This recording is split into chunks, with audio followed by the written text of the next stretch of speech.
Bonjour à tous, j'espère que vous allez bien. Reprise des vols d'Air Algérie, ouverture totale des frontières en Algérie, un expert s'oppose.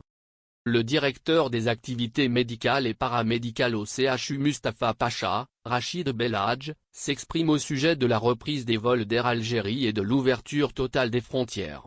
Les détails dans cette édition du jeudi 19 août 2021. Il est vrai que de nombreux questionnements et controverses tournent autour de la reprise des vols d'Air Algérie et l'ouverture totale des frontières dans les circonstances sanitaires actuelles.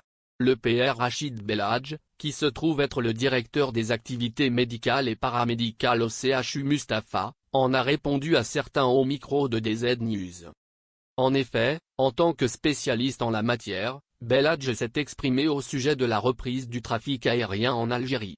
Mais il s'est plus précisément penché sur la question de l'ouverture totale des frontières. Est-ce qu'une telle décision ne serait pas risquée pour le pays en imposant des mesures strictes sur les voyageurs? Dans le détail, l'expert a indiqué que tant qu'on a plus de 600 cas déclarés par jour et on observe encore des décès, le fait de procéder à l'ouverture totale représente un danger pour le pays. Cela, même dans le cas où un test PCR négatif et un pass sanitaire sont exigés à l'entrée du pays. Algérie, le comportement des citoyens bloque l'ouverture totale des frontières? C'est du moins ce qu'a annoncé le même locuteur. Il a précisé que ce qui pose vraiment problème aujourd'hui c'est la nonchalance et le laisser-aller de la population en Algérie. En particulier, le non-respect des mesures préventives et des gestes barrières dans les endroits publics. En sus, il a ajouté que les citoyens n'appliquent pas les restrictions mises en place par les autorités compétentes. Mais aussi, les conseils médicaux dictés par nos experts.